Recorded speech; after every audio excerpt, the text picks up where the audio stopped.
فأعوذ بالله من الشيطان الرجيم.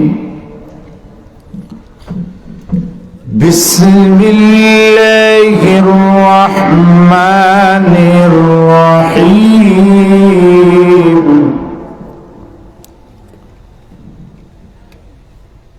إن الله عنده علم الساعة وينزل الغيث ويعلم ما في الأرحام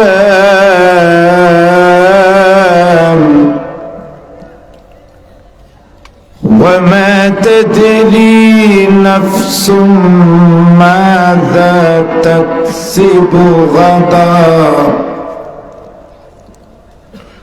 وما تدري نفس بأي أرض تموت. إن الله عليم خبير.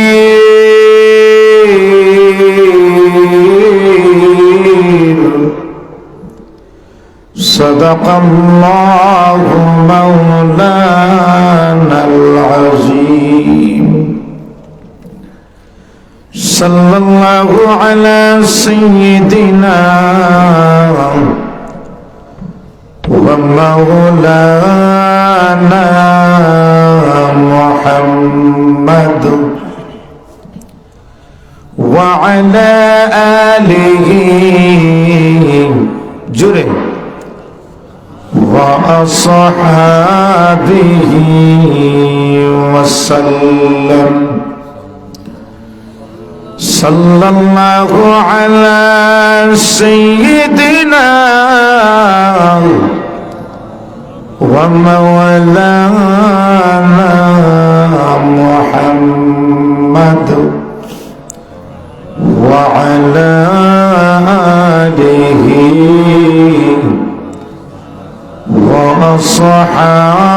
وأصحابه وسلم. بلغ العلا بكماله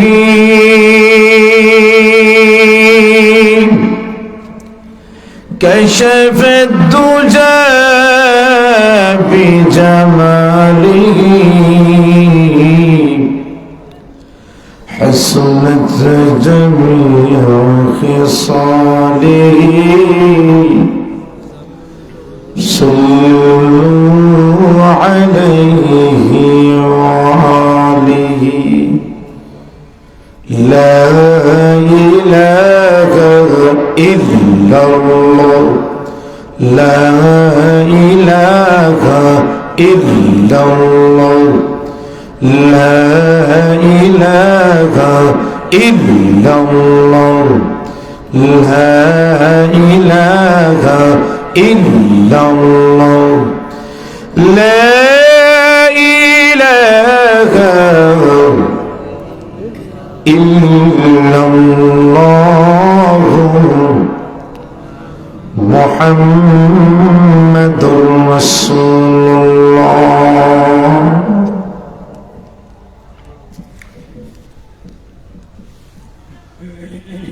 আলহামদুলিল্লাহ। নয়াগ্রাম সুন্নাহ যুব সংঘের উদ্যোগে আজকের এই তাফসীরুল কুরআন মাহফিলের অত্যন্ত সম্মানিত শ্রদ্ধেয় সম্মানিত সভাপতি সাহেব এবং আমার ডান দিকে অত্যন্ত আমার মহব্বতের ব্যক্তি রূপচাঁদ জামে মসজিদের ইমাম ও খতিব হযরত মাওলানা বদরুল আলম সাহেব দামাত বারাকাতুহুম সহ জাতির কর্ণধার উলামায়ে কেরাম, সামনে উপবিষ্ট আমার সর্বস্তরের সুধীবৃন্দ, মাইকের আওয়াজ শ্রবণরত আমার পর্দানিশীল অত্যন্ত শ্রদ্ধেয় ভাই বোনেরা, সম্মানিত হাজিরিন, আপনারা গভীর রাত পর্যন্ত মুহাদ্দিস শাহ হুজুর দামাত বারাকাতুহুম বারাকাল্লাহু ফি হায়াতিক হুজুরের জবান অত্যন্ত মূল্যবান নসিহত শুনেছেন। আমি এক নাদান ও যোগ্য বেআমল এক ব্যক্তি আপনাদের সামনে উপস্থিত হয়েছি। কর্তৃপক্ষের এই অনুরোধে আসলে আমার আসার কথা ছিল আরো আগে। আমরা প্রায় হুজুর আসলামের সাথে রওনা হয়েছে প্রায় 8:30। প্রথম যে গাড়িতে উঠছে গাড়ির সমস্যা, আরেক গাড়ি ওঠার পরে সেই গাড়ি তো গেছে, আইস হয়ে গেছে, গরম পানি দিলে গাড়ি চলে, নাহলে আবার বন্ধ হয়েছে। এইরকম রাস্তা মনে 10-12 বার গাড়ি বন্ধ হয়েছে। যে খাসের বাড়ি থেকে গরম পানি করে আবার পানি দিয়ে তা আবার ধাক্কা দিলে আবার গাড়ি চলে। এইরকম করতে করতে আল্লাহ আপনাদের এই পর্যন্ত আবার আনাইছেন। হুজুর অত্যন্ত নিজের নামে গাড়ি ধাক্কা দিয়েছেন, আরো সাথে ছিলেন আমার 2 ভাই। ওখানে যত সময় আসাটা সম্ভব হয়েছে না গাড়ির অসুবিধার কারণে, তারপরও আন্তরিক দুঃখিত। যাই হোক, কর্তৃপক্ষরা বারবার যোগাযোগ করেছেন সময় মতো আসার জন্য। কর্তৃপক্ষের কোনো কমতি ছিল না, সময় মতো আওয়ার জন্য কর্তৃপক্ষের সর্ব ধরনের যোগাযোগ অব্যাহত ছিল। যাই হোক, আমি আপনাদের সম্মুখে সূরা লুকমানের শেষ একখানা আয়াত তেলাওয়াত করেছি। চেষ্টা করবে আয়াতের উপর কিছু আলোচনা করার, যদি আপনারা শেষ পর্যন্ত থাকেন। শেষ পর্যন্ত খেয়ে থাকতে পারতেন না, না শেষ পর্যন্ত খেয়ে থাকতে পারবেন ইনশাল্লাহ, পারবেন তো? তা আপনাদের কাছে অনুরোধ থাকবে এরকম ভাবে বিক্ষিপ্ত আকারে না বসিয়া সামনে জমাই আমরা বসি যাই। মাশাআল্লাহ, সামনে জমায়ে বসি যাই। জি মাশাআল্লাহ। সর্বপ্রথম শুকরিয়া আল্লাহর আদায় করি যে আল্লাহ রাব্বুল আলামিন আমাকে আপনাকে আজকের এই কোরআনের তাফসীর কোরআন মাহফিলে বসার সুযোগ করে দিয়েছেন। সেই জন্য সবাই কালিমাতুশ শুকর আদায় করি, সবাই বলে আলহামদুলিল্লাহ। সম্মানিত হাজিরিন, পৃথিবী যতই গবেষণার দিক দিয়ে, বিজ্ঞান দিক দিয়ে, চিকিৎসার দিক দিয়ে, উন্নতির দিক দিয়ে, অর্থনৈতিক দিক দিয়ে, শিক্ষার দিক দিয়ে যতই অগ্রগতি হোক না কেন, যে বিষয়ে আল্লাহ বলেছেন আমি জানি আর কেউ জানে না, তামাম পৃথিবীর বিজ্ঞানীরা গবেষণা করে সেই বিষয়ে জানা সম্ভব। জোরে বলুন না, আমার কথা বুঝতে অসুবিধা হয় না তো? যে বিষয়ের ব্যাপারে আল্লাহ বলেছেন আমি জানি আর কেউ জানে না, তামাম পৃথিবীর বিজ্ঞান, নাসার বিজ্ঞান যদি একত্র হইয়াও এই বিষয়ে গবেষণা করে, কিঞ্চিত পরিমাণ গবেষণার কোন সাফল্য হবে?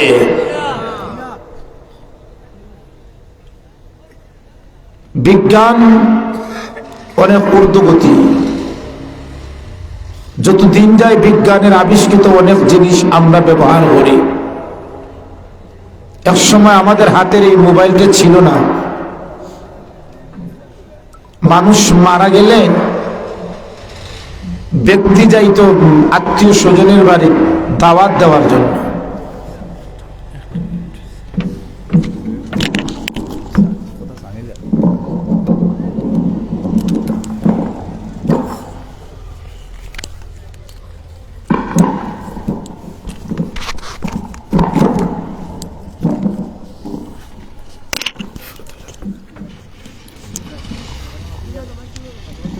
দিলাম দিলাম দিলাম কথা চাপ কিছু হারাইলেও বলছিলাম বিজ্ঞান যতই ঊর্ধ্বগতি হোক, যে বিষয়ে আল্লাহ বলেছেন আমি জানি, এই বিষয়ে তাম পৃথিবীর বিজ্ঞান একত্র হইয়াও জানা সম্ভব হবে কে জানেন? ওখানে সূরা লুকমানে আল্লাহ এমন কিছু জিনিসের আলোচনা করেছেন, কয়েকটি বিষয়, যে বিষয়ে আল্লাহ বলেন আমি আল্লাহ জানি আর কেউ জানে না। কোন সে বিষয় যেগুলো আল্লাহ জানেন, পৃথিবীর কেউ বিজ্ঞান জানে না? এই বিষয়গুলো আমার আপনার জানা দরকার আছে না নাই?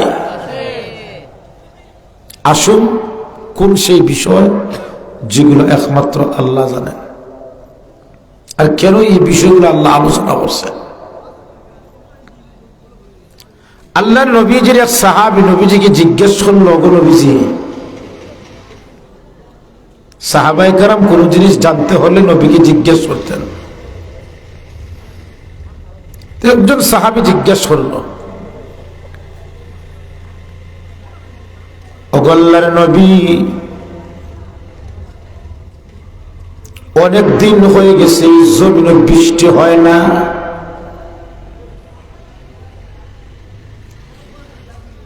বৃষ্টির অভাবে ফসলাদিগুলো নষ্ট হয়ে যাচ্ছে, জমিনটা শক্ত হয়ে যায়। ওগো নবীজি, এই জমিনে কখন কোন দিন বৃষ্টি হবে আপনি বলুন। ওই সাহাবী দ্বিতীয়বার আবার প্রশ্ন করেন, ওগো আল্লাহর নবী, আমার বিবিবন্ত সত্তা গর্ভবতী, বলুন আমার বিবির সন্তান ছেলে হবে না মেয়ে হবে, সুস্থ হবে না বিকলাঙ্গ হবে? ওই সাহাবী প্রশ্ন করেন, ওগো নবীজি, আপনি তো আমাদেরকে বলেন কিয়ামত হবে, এবার আপনি বলুন কখন, কোন দিন, কোন সময়ে কিয়ামত হবে? ওই সাহাবী বলেন, ওগো নবীজি, আগামীকাল আমার মঙ্গল হবে না অমঙ্গল হবে? শেষ প্রশ্ন করেন, ওগো নবীজি, মৃত্যু তো একদিন হবে, এটাই সুনিশ্চিত, কিন্তু আমার মৃত্যু কখন, কোন সময়, কোন অবস্থায় হবে, এই বিষয়ে আমি আপনার কাছে জানতে চাই। প্রশ্ন কয়টা? কয়টা? কিয়ামত কখন হবে, বৃষ্টি কখন হবে, মায়ের পেটে কি আছে, আগামীকাল মঙ্গল না অমঙ্গল, এবং আমার মৃত্যু কখন হবে, এই পাঁচটি প্রশ্ন নবীজিকে করে। নবীজি পাঁচটি প্রশ্নের উত্তর কি বলছেন জানা দরকার আছে না? ওই সাহাবী প্রশ্ন করার পর আল্লাহর নবীজি নীরবতা পালন করেন, ওহির অপেক্ষায় অপেক্ষমান। হঠাৎ করে জিব্রাইল আলাইহিস সালাতু ওয়াস সালাম আল্লাহর তরফ থেকে নবীজির কাছে ওহি আসার ঘন্টা বেজে যায়। জিব্রাইল আল্লাহর নবীজির খানে খানে বলেন, ওগো নবীজি, আপনার সাহাবীর এই প্রশ্নের উত্তর দিয়ে আল্লাহ এই আয়াতগুলো আপনার উপর নাজিল করেছে।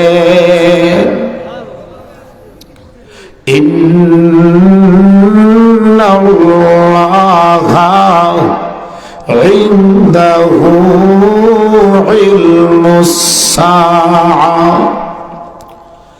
ওয়া ইউনাজ্জিলুল গায়স ويعلم ما في الأرحام আল্লাহ বললেন ওগো নবীজি ইন্নাল্লাহা ইনদাহু ইলমুস সাআ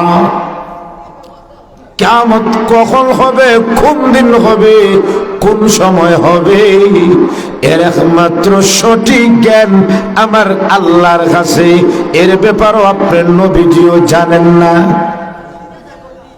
কিয়ামত কখন কোন দিন হবে আল্লাহ নবী জানেন আমরা নাসার বিজ্ঞানী এমন জানে কিয়ামত কখন কোন দিন হবে এর সঠিক জ্ঞান কার কাছে এখন কোনদিন যদি কোনো সময় যদি কোনো বিজ্ঞানিকরা বলে গবেষণা করে যে আর মাত্র 1 মাস সময় আছে পৃথিবী ধ্বংস হওয়ার বাট উপক্রম হয়ে গেছে আপনারা কি বিজ্ঞানীর কথার উপর ঈমান আনবে জোরে বলুন না যদি ঈমান আনেন আপনি ঈমান থাকবে না বেঈমান হয়ে যাবেন কারণ কিয়ামত কখন হবে এর সঠিক জ্ঞান ইন্নাল্লাহা ইনদাহু ইলমুস সাআ অগলবিজি কিয়ামত কখন কোন দিন কোন সময় হবে এর সঠিক জ্ঞান আপনার নবীজির নাই এর সঠিক জ্ঞান একমাত্র আমার আল্লাহর কাছে ওয়ায়ুনাজ্জিলুল গায়স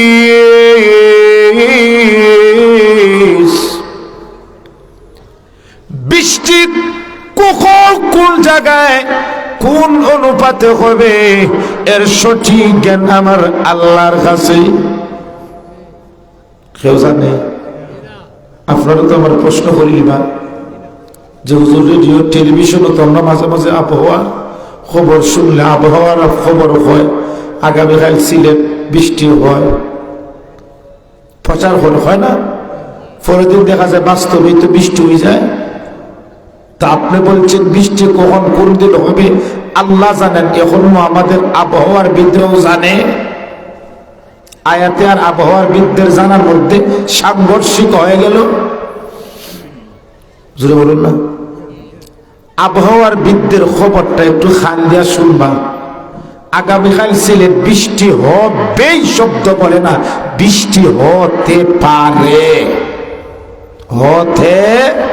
পারে বলে নিশ্চিত না সন্দেহমূলক কারণ আকাশের মধ্যে যখন মেঘের খণ্ডগুলো ঘোরাঘুরি করে তখন আবহাওয়ার বিদ্যা আপনিও আকাশের দিকে দৃষ্টি দিয়ে বলতে পারেন যে মনে হয় বৃষ্টি হওয়ার সম্ভাবনা আছে আকাশে মেঘ দেখা যায় ঠিক না ঠিক আর আল্লাহ বলেন না আকাশ পরিষ্কার পরিচ্ছন্ন মেঘের কোনো খণ্ড নাই তখন পৃথিবীর কোন আবহাওয়াবিদ কোন গবেষক জানে না কোন জায়গায় বৃষ্টি হবে তখন একমাত্র আমি আল্লাহ জানি কোন জায়গায় কোন হারে বৃষ্টি হবে এখন সাবধান থাকবেন বিজ্ঞান যতই উন্নত হোক কেউ যদি বলে আগামীকাল বৃষ্টি হবে তার কথা ঈমান আনা জরুর ঈমান আনা দরকার নেই وَيَعْلَمُ مَا فِي الْأَرْحَامِ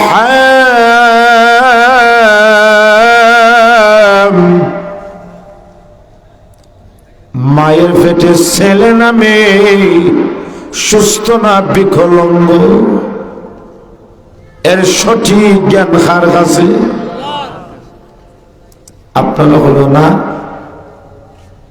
ওখান ডাক্তারের কাছে গেলে কম্পিউটার নিলে গিয়া কম্পিউটারে তো ফেটে পরীক্ষা কইরা কম্পিউটার রিপোর্ট দিয়ে ছেলে বা মেয়ে দিলায় না জন্মের আগে কম্পিউটার নির্ধারণ করিলায় না ছেলে না মেয়ে তা আপনি বলেন মায়ের ফেটে কি আছে আল্লাহ জানেন এখনো আমাদের কম্পিউটার জানে জোরে বলুন না জানে না আচ্ছা বলুন তো কম্পিউটার জানে কোন সময় যখন বাচ্চার আকৃতিটা পেটের মধ্যে ফুরাফুরি হয়ে যায়, তখন জানে। ঠিক না ঠিক? মায়ের পেটের যখন বাচ্চার আকৃতির রূপ সমন্বয়ে যখন পেটো হয়, আকৃতি ফুরাফুরি হয়, তখন কম্পিউটারে জানে ছেলে নামে। তারপরেও 100% মধ্যে 60% কম্পিউটারের ভুলও হয়। হয় না? হয় না? রিপোর্টে লিখে যে ছেলে হইব, দেখা যাচ্ছে মেয়ে। ঠিক না বেটি? কিন্তু আল্লাহ বলেন ইয়াখরুজু মিন বাইনিস সুলবি ওয়াত তারাইব,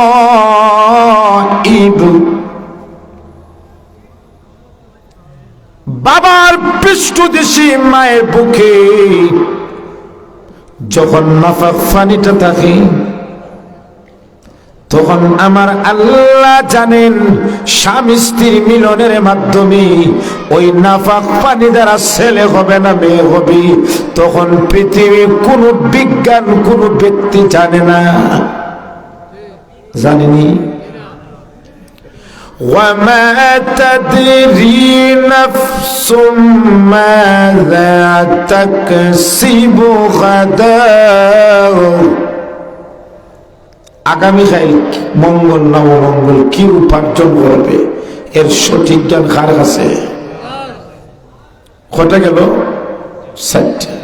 5 নম্বর, ওয়ামা তাদরি নাফসুম বিআইয়ি আরদিন তামুত, ওই পৃথিবীর মানুষ কার কখন কোন সময় কোন অবস্থায় মৃত্যু হবে এর সঠিক জ্ঞান একমাত্র আমার আল্লাহর কাছে, পৃথিবীর কেউ জানে না। মৃত্যু কার কখন কোন দিন হবে এটা সে জানে না? বড় বড় বিজ্ঞানীরা জানে? কোন যন্ত্র বানিয়েছে? কোন মিশিং? এমন কোন মিশিং বাড়ি নেই যে মৃত্যু কার কখন কোন দিন হবে সঠিক জানত।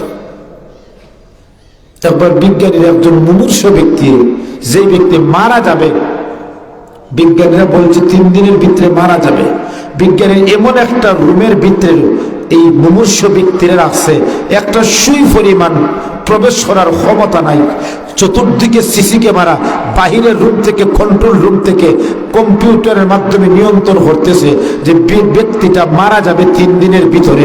দেখতাম আজরাইল কোন দিকে ঢুকে বাপের বেটায়, নাউজুবিল্লাহ, আজরাইল কোন দিকে ঢুকে দেখতাম, রূপটা খেয়ে বাপ করে 3 দিনের ভিতরে মরছে না।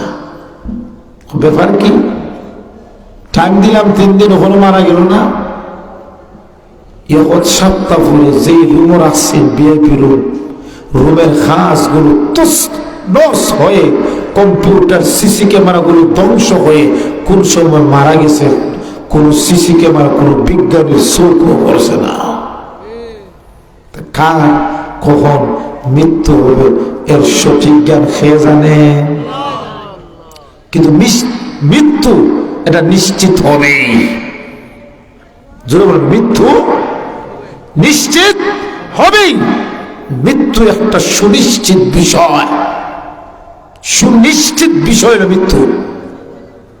পৃথিবীর বিভিন্ন ধর্মের মানুষ আছে, হিন্দু আছে, মুসলমান আছে, খ্রিস্টান আছে, বৌদ্ধ আছে, ইয়াহুদি আছে, নাসারা আছে, ধর্মের মতানক্য আছে, কিন্তু সব ধর্ম এই কথার উপর একমত যে মানুষের মরণ হবেই।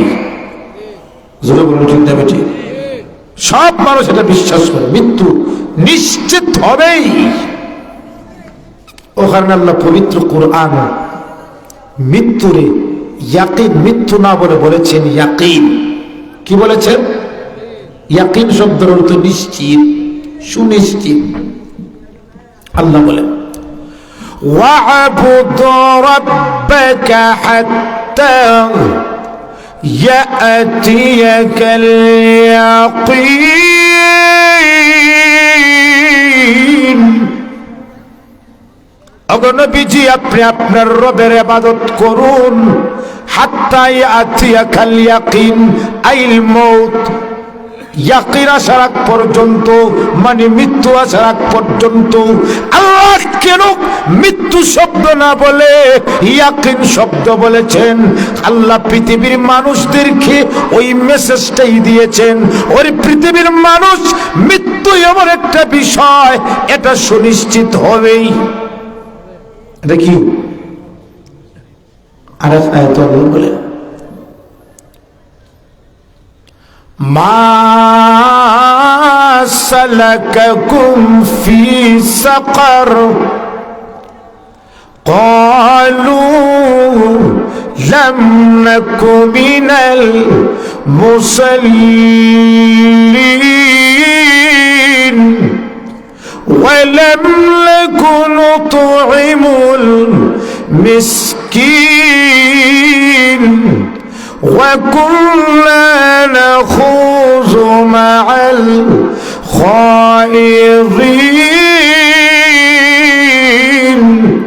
وَكُنَّا نُكَذِّبُ بِيَوْمِ الدِّينِ حَتَّى أَتَانَا الْيَقِينُ الموت এখানে মৃত্যু না বলে ইয়াকিন বলেছেন কেন? এটা সুনিশ্চিত বিদায়, আল্লাহ ইয়াকিন শব্দ বলেছেন। মৃত্যুটা সুনিশ্চিত। মৃত্যু এমন একটি বিষয়, সুনিশ্চিত বিষয়। আল্লাহ পবিত্র কোরআনে আল্লাহ জীবনের আগে মৃত্যুকে সৃষ্টি করেছেন। আল্লাহ জীবনের আগে কারে সৃষ্টি করছেন? আগে মৃত্যু সৃষ্টি করছেন, এরপরে জীবন। তাবারাকাল্লাযী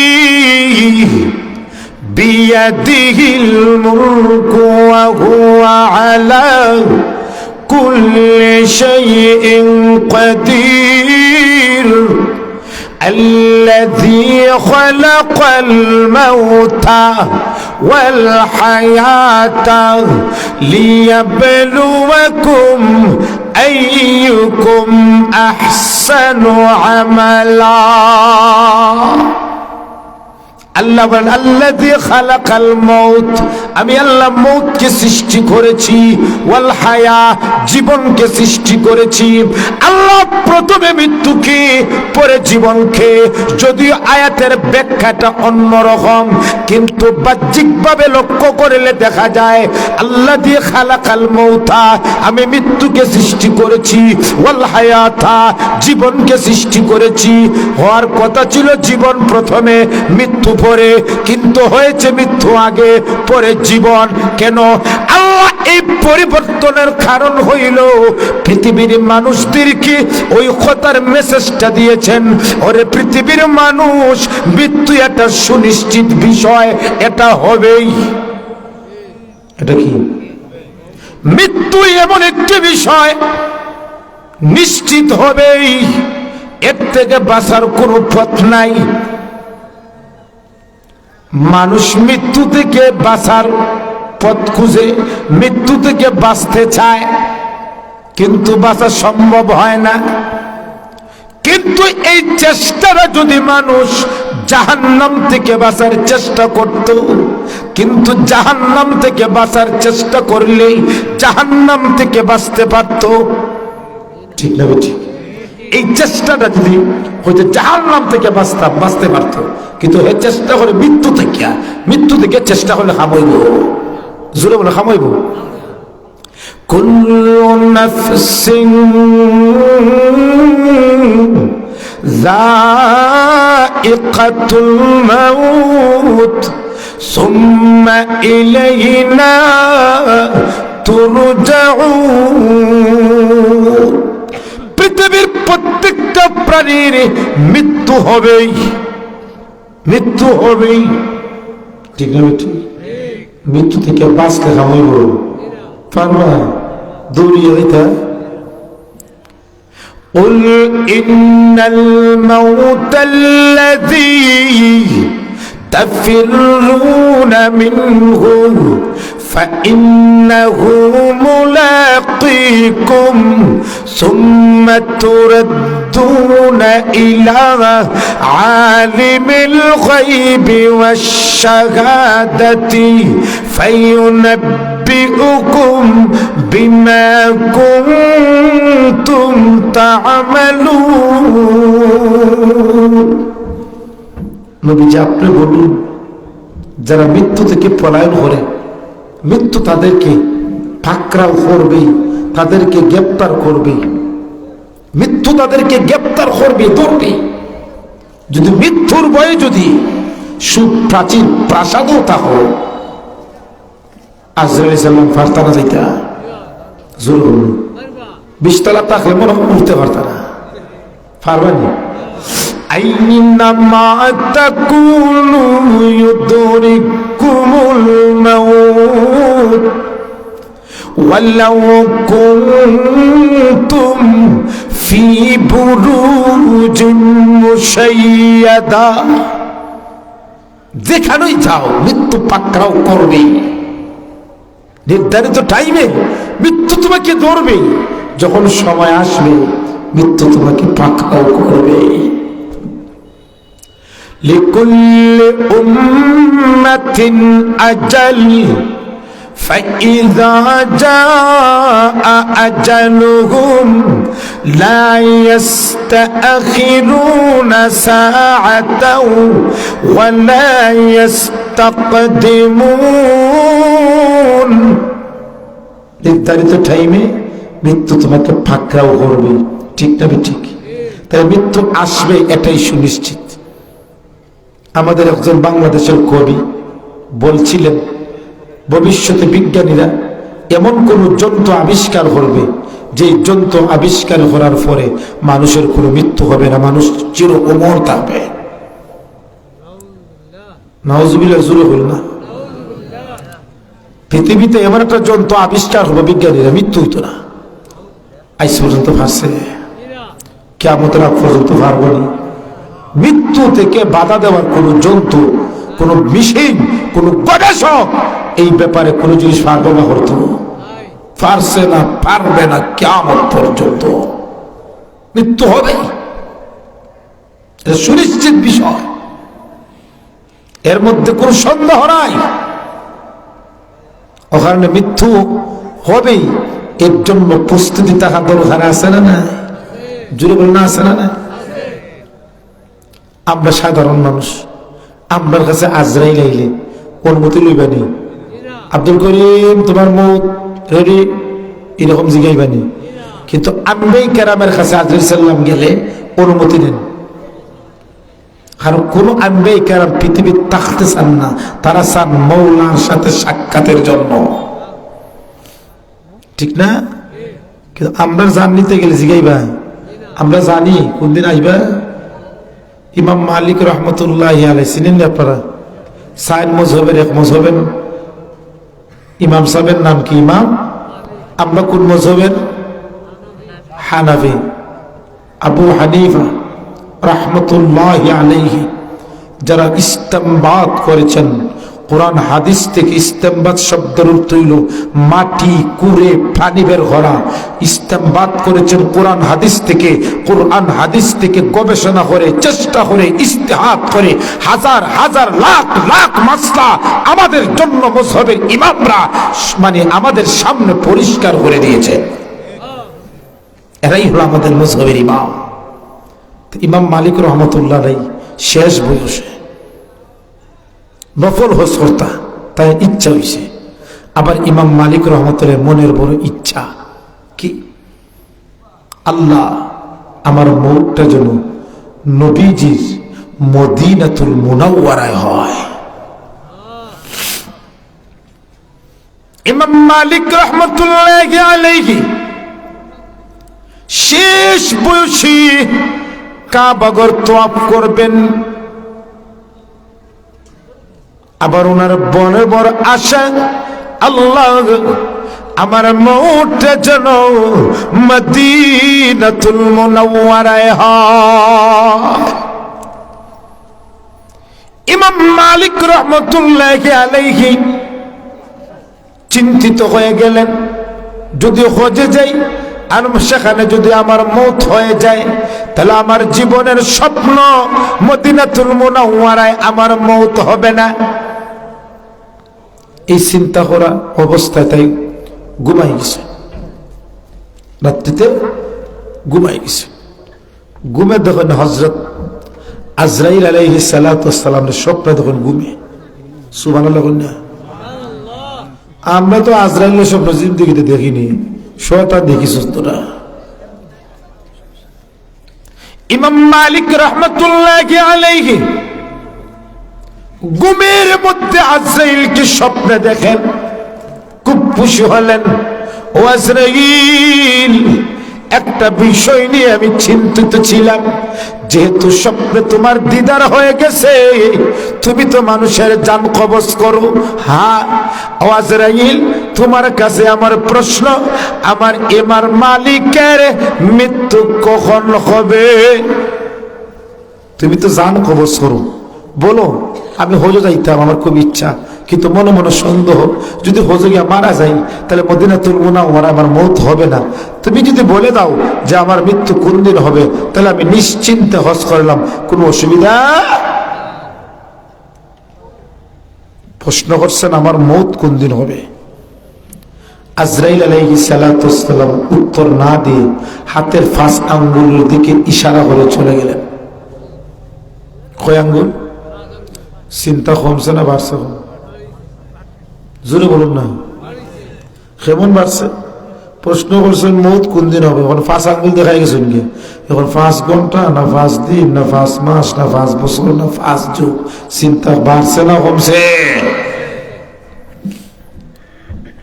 সকালবেলায় ইমাম মালিক এই স্বপ্নের বিষয়টা নিয়ে আরো চিন্তিত হয়ে গেলেন। ফজরের নামাজের পর উনার একজন শাগির্দ খাদেমকে, তখনকার সময়ে স্বপ্নের ব্যাখ্যাদাতার পারদর্শী ছিলেন আল্লামা ইবনে সিরিন রাহমাতুল্লাহি আলাইহি। খাদেমকে আল্লামা ইবনে সিরিনের কাছে প্রেরণ করেন, যাও আমার নাম প্রকাশে অনিচ্ছুক বলবে একজন ব্যক্তি আজরাইলকে স্বপ্ন দেখেছে, বলেছেন মৃত্যু কখন হবে। আজরাইল 5 আঙ্গুলের দিকে ইশারা করে চলে গেলেন। 5 আঙ্গুলের ব্যাখ্যাটা কি? 5 দিন না 5 মাস? জিজ্ঞেস আল্লামা ইবনে সিরিন। ওই খাদিম যখন আল্লামা ইবনে সিরিনের কাছে যায়, একজন ব্যক্তি এরকম স্বপ্ন দেখছে। আল্লামা ইবনে সিরিন ওই খাদিমের উদ্দেশ্য করে বলেন, ও খাদিম, এই জামানায় এই স্বপ্ন দেখনেওয়ালা কোনো ব্যক্তি আমার চোখে পড়ে না। আর যদি বাস্তবে এই স্বপ্ন কোনো ব্যক্তি দেখেই থাকেন, তাহলে মযহবের ইমাম ইমাম মালিক ছাড়া আর অন্য কেউ স্বপ্ন দেখতে পারেন না। খাদিমে বলে, দর্শক ঠিকই, ইমাম সাহেব দেখছো স্বপ্ন, এর ব্যাখ্যাটা কি হতে পারে? আল্লামা ইবনে সিরিন বলেন, যাও তোমার ইমাম সাহেবকে জিজ্ঞাসা করবে। প্রশ্ন করেছিলেন আজরাইলকে, আমার মৃত্যু কখন হবে, কোন দিন হবে? আজরাইল এই 5 আঙ্গুল দ্বারা বুঝিয়েছেন 5 দিন না, 5 মাস না, 5 বছর না। আজরাইল এই 5 আঙ্গুল দ্বারা সূরা লুকমানের শেষ 5টি বিষয়ের প্রতি ইঙ্গিত করে লুকমান ইমাম মালিককে বুঝিয়েছেন, ও ইমাম মালিক, যে বিষয়ে তুমি আমার কাছে জানতে চেয়েছো সেই বিষয়ে একমাত্র আল্লাহ ছাড়া আমি আজরাইলও জানি না মৃত্যু কার কখন কোন দিন হবে। যে আজরাইল জান কবজ করে, উনিও জানেন না কার কখন মৃত্যু হবে। যখন আল্লাহ জানিয়ে দেন তখনই জানেন। তাহলে আমরা জানি, জোরে বলুন, আমরা জানি, কিন্তু আমাদের হাব ভাব দেখলে মনে হয় পুরা জান্নাতি দুনিয়াতেই। আমাদের চলাফেরা দেখলে মনে হয় পুরা জান্নাতি আমরা, এমন একটা ভাব লাগে আমরা মাঝে। 5 ওয়াক্ত নামাজ পড়ে, আর তার চেহারা গোফ লক্ষ্য করলে বোঝা যায় বড় এক বুজুর্গ হয়ে গেছে। মানুষের কাছে গোফ দে নামাজে জান্নাত, জান্নাত নিশ্চিত। আমি তো দৈনিক নামাজ পড়ি, হে জান্নাতের গ্যারান্টি দিলেস, এরকম আছে না নাই? অথচ মৃত্যুর কি প্রস্তুতি আপনি নিয়েছেন, কবরের কি প্রস্তুতি আপনি নিয়েছেন? হযরত উসমান রাদিয়াল্লাহু তাআলা আনহু যখন কবরের পাশ দিয়ে চলতেন, কবর দেখে এত কান্নাকাটি করতেন, ওনার চোখের পানি দ্বারা দাড়িগুলি ভিজে যাইত। সাহাবারা প্রশ্ন করলেন, ও উসমান, কবর জাহান্নামের আলোচনা হয়, তুমি এত খন্দন করো না, কিন্তু কবর দেখলেই, কবরের আলোচনা শুনলেই তুমি এত চিন্তিত হয়ে যাও, চোখ দিয়ে পানি বের হয়, কারণটা কি? উসমান বললেন, এই সাহাবায়ে কেরাম, আখিরাতের প্রথম মঞ্জিল হইল কবর। যার কবর ঠিক তার সব পাটি ঠিক, যার কবর সমস্যা তার সব জায়গায় সমস্যা। ঠিক না? ঠিক। কিন্তু আমরা চলাফেরা মৃত্যুর ভয় নেই, কবরের ভয় নেই। হযরত খাদিজা রাদিয়াল্লাহু তাআলা আনহা ছিলেন তো আপনারা মহল্লার খাদিজা না?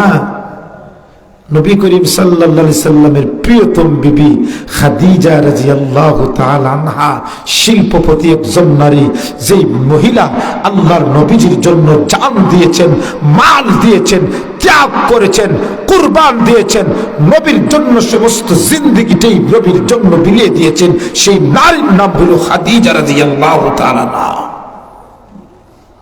নবীজি 4 মহিলার ব্যাপারে শ্রেষ্ঠত্ব দিয়েছেন, তার মধ্যে এক মহিলার নাম হলো খাদিজা। আমরা দেশের মহিলারা তো খুব শ্রেষ্ঠ, জোরে বলুন না, খুব শ্রেষ্ঠ বানানি, জোরে বলুন না। যাকে দিকে গেলাম না, সময় নেই। খাদিজা রাদিয়াল্লাহু তাআলা আনহা নবীর প্রিয়তমা বিবি, যে খাদিজাকে আল্লাহ সালাম দিয়েছেন না, সুবহানাল্লাহ বলুন। আমরা তো নিজের যে সালাম দিই না। আল্লাহর নবী আর খাদিজা এক জায়গায় বসা বিছনাত, জিবরাইল আলাইহিস সালাম আসছেন, নবীজি আগে সালাম দিছেন, দিয়া বলেন, ওগো নবীজি, এটা আমার পক্ষ থেকে আপনার প্রতি সালাম। কিন্তু নবীজি, এখন যে সালাম আমি আপনাকে শোনাইব, এটা আমার জিবরাইলের পক্ষ থেকে না, আল্লাহর পক্ষ থেকে, আপনার প্রতি না, আপনার বিবি খাদিজার প্রতি। ওগো নবীজি, আল্লাহ আরশে মুআল্লা থেকে জমিনে আল্লাহ আপনার বিবি খাদিজাকে সালাম দিয়েছেন।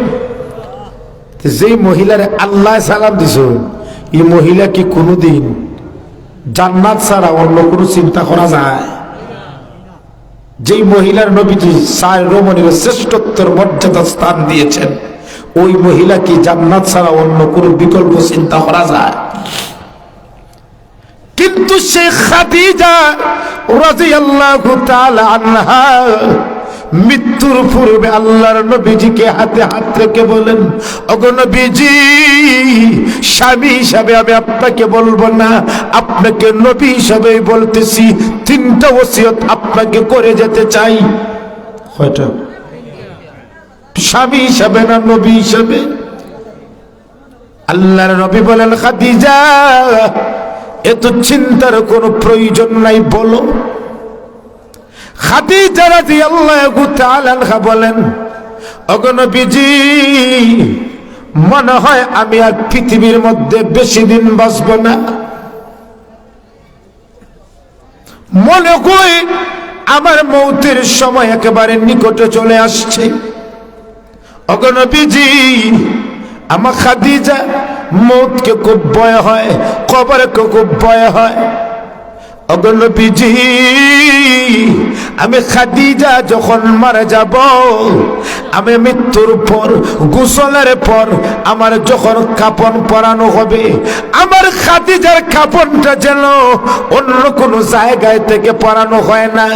আমার খাদিজার ইচ্ছা হলো ওগো নবীজি, আপনার জুব্বা দ্বারা আমার খাদিজার কাফনের ব্যবস্থা করবে। খাদ দ্বারা, আপনার শরীরের জুব্বা দ্বারা। নবীজি বলেন কেন? খাদিজা বলেন ওগো নবীজি, মৃত্যুর পর যখন কবরে রাখা হবে আমাকে, আপনার শরীরের জুব্বা যদি আমার কাফন থাকে, কাফন হয়, তাহলে কবরের আযাবের ফেরেশতারা আপনার কাপড়ের সম্মানার্থে আমাকে শাস্তি দিবে না। ওগো নবীজি, আপনার শরীরের কাপড় যেন আমার কাফনের কাপড় হয়। সুবহানাল্লাহ। 2 নম্বর, খাদিজা বলেন ওগো নবীজি, কবরের মধ্যে যখন রাখা হবে, অন্য কেউ যেন আমার খাদিজার লাশটাকে খবর রাখে না। আমার খাদিজার ইচ্ছা হলো পৃথিবী থেকে তো যখন আমি কবরের মধ্যে চলে যাব, এই কবর যাওয়ার সময় যেন আপনার নবীজির হাত দ্বারা আমাকে কবরের মাটিতে শোয়ানো হয়। সুবহানাল্লাহ। কয়টা ওসিয়ত? 3 নম্বর ওসিয়ত, ওগো নবীজি, শুনেছি কবর রাখার পরে মুনকার নাকির ফেরেশতারা প্রশ্ন করে, মার রাব্বুকা, মা দীনুকা, মা নবিয়ুকা। আমার খাদিজার খুব ভয় হয়, ফেরেশতারা যখন আমাকে প্রশ্ন করবে, এই প্রশ্নের উত্তর আমি কিভাবে দেব, আমার ভয় হয়। ওগো নবীজি, আমার দাফনের পর আপনি আমার কবরের পাশ থেকে আমার সওয়ালের প্রশ্নের উত্তরগুলো দিয়ে দিবেন। আমার কবর উপর থাকবা। প্রশ্ন কয়টা? মারা গেলেন, গোসল করানো হইল, প্রথম ওসিয়ত ছিল নবীজির জুব্বা দ্বারা খাদিজার কাফনের ব্যবস্থা করা হয়েছে। সুবহানাল্লাহ, আসতে হইবা না নবীজির। আচ্ছা বলুন তো, যেই নবীর শরীরের জুব্বাটা কাফরের কাফর বনে গেছে, যে শরীর বনে গেছে, এই শরীর লোকে কোনোদিন জাহান্নামের আগুন স্পর্শ করব? যেই নবী পেশাব করলে সাহাবায়ে কেরাম গিয়ে দেখেন জমিনে নবীজির পেশাবটাকে হেফাজত করেছে। যেই নবী মূর্তি পায়খানা করলে জমিনে পায়খানাটাকে গিলে ফেলতো, হেফাজত করে ফেলতো। যেই নবীর শরীরে গাম থেকে মেশকে আম্বরের চেয়ে বেশি ঘ্রাণ বের হয়, যেই নবী থুতু নিক্ষেপ করলে সাহাবায়ে কেরাম থুতুটাকে হাত সংরক্ষণ করে বোতলের মধ্যে পরে আতর হিসাবে ব্যবহার করেন। যে নবীর শরীরের গাম মুবারক নিয়ে সাহাবায়ে কেরাম শিশির মধ্যে ভরে আতর হিসাবে ব্যবহার করেন, ওই নবীজির শরীরের জুব্বাটা কাপড়টা যেই দেহের মধ্যে লাগবে, ওই দেহ কি কোনোদিন জাহান্নাম যাইবানি? নবীজির জুব্বা খাদিজার শরীরে ভরাই দিলেন, জানাজা শেষ, দাফন। আল্লাহর নবীজি নিজের হাত দ্বারা খাদিজার শরীরটাকে মাটিতে রাখলা। আমরা চেহারা কোন দিকে ফিরাই? কবরের লাশ রাখার পরে চেহারা কিবলামুখী থাকে। কোন দিকে? আল্লাহর নবীজি খাদিজার চেহারাটাকে কিবলা দিকে রাখেন, কিন্তু দেখা যায় খাদিজার চেহারা কিবলামিকে রাখার পরে অটোমেটিক ভাবে আবার আকাশের দিকে হয়ে যায়। নবীজি আবার রাখেন, আবার অটোমেটিক ভাবে আকাশের দিকে হয়ে যায়। নবীজি তিনবার ভাবেন। আল্লাহর নবীজি চিন্তিত হয়ে গেলেন, বুঝতাম না আমার খাদিজার চেহারা দেখি কিবলামুখী হয় না, পশ্চিম দিকে হয় না, নিয়ম অনুযায়ী দিকে হয় না কেন? আমার খাদিজার চেহারা পশ্চিম দিক থেকে ফিরে আসে কেন? হয় সন্দেহ, মনে হয় খাদিজার প্রতি আমার আল্লাহ অসন্তুষ্ট, নতুবা চেহারাটা কিবলার দিক থেকে অটোমেটিক ভাবে ফিরে আসে কেন? নবীজি চিন্তিত হয়ে গেলেন। আল্লাহ বললেন, জিব্রাইল যাও, আমি খাদিজার প্রতি অসন্তুষ্ট না। জিব্রাইল বললেন, গো নবীজি, আপনি বারবার খাদিজার চেহারাটাকে কিবলার দিকে রাখেন, পশ্চিম দিকে রাখেন, বারবার চেহারাটা আসমানের দিকে হয়ে যায়। আল্লাহ অসন্তুষ্ট না। আল্লাহ ইচ্ছা হলো খাদিজার চেহারাটা কিবলা দিকে না, খাদিজার চেহারাটা যেন আল্লাহর আরশে মুআল্লার দিকে হয়। দাফন দিলেন। দাফন দেওয়ার পর, মাটি দেওয়ার পর নবীজি কবরের কাছে বসা। সব সাহাবায়ে কেরাম চলে যাচ্ছেন। সাহাবী জিজ্ঞেস করল, গো নবীজি, খাদিজার তো দাফন দেওয়া হয়ে গেছে, এবার আসেন না বাড়িতে? নবীজি বললেন, আরে সাহাবা, আমার খাদিজা আমাকে ওসিয়ত করে গেছে, মুনকার নাকিরের প্রশ্ন করার আগ পর্যন্ত আমি যেন খাদিজার কবরের পাশে থাকি। জিব্রাইল বলেন, ওগো নবীজি, খাদিজার কবরের মুনকার নাকিরের প্রশ্নের উত্তর দেওয়ার জন্য আপনার বসে থাকার প্রয়োজন নাই। আল্লাহ আমাকে প্রেরণ করেছেন আপনাকে জানানোর জন্য খাদিজার মুনকার নাকিরের প্রশ্নের জবাব আল্লাহ আরশে মুআল্লা থেকে দিয়ে দিবে। বেহেশতের রমণী কবর, মৃত্যুকে ভয় করেন। আর আমরা 5 ওয়াক্ত নামাজের মধ্যে 2 ওয়াক্ত নামাজ পড়লে স্টাইল দেখলে বোঝা যায় ফাওয়াইলুল লিল মুসাল্লিন। ঠিক না? ঠিক।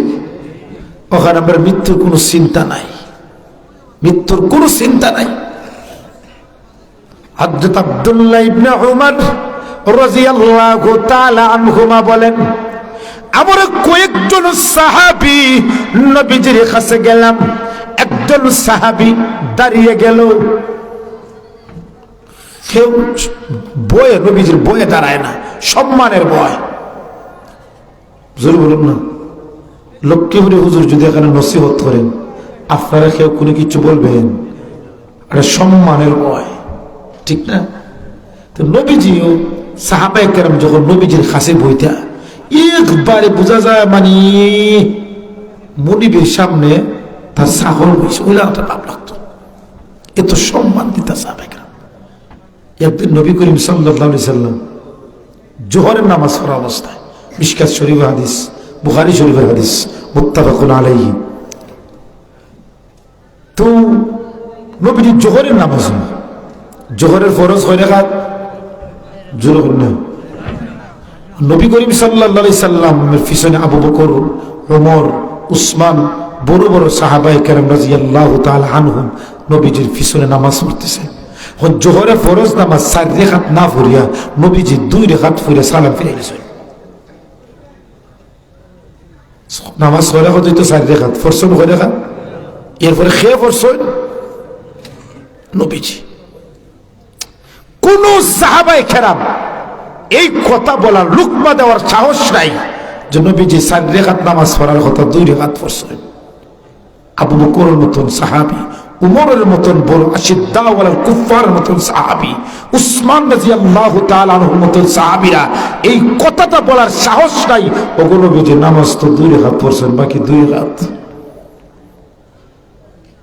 আমরা ইমাম সাহেব যদি একটু খালি এদিক সেদিক করিলাই, দেখবা পিছন দিকে আল্লাহু আকবার, বুঝা যায় তাই বড় মুফতি গেছে। ইমাম সাহেবের নামাজ ওয়াজিব ছুটছে না সুন্নত ছুটছে, এটা ইমাম সাহেব জানবেন। সৌসেজদা দিলে হবে কিনা এটা ইমাম সাহেব জানবেন। আপনার প্রশ্ন করার অধিকার কে? আপনি প্রশ্ন করবেন, ইমাম সাহেব সৌসেজদা করে দিলেন, এটা ইমাম সাহেব বুঝবেন। সাহাবায়ে কেরাম কেউ কোনো কথা নাই।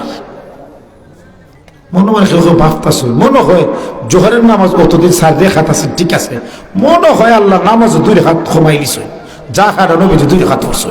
ঠিক তবে ঠিক, কারণ ওহি তো সবসময় নাজিল হয়, নামাজরত অবস্থাও ওহি নাজিল হয়, ঠিক না? জি জি।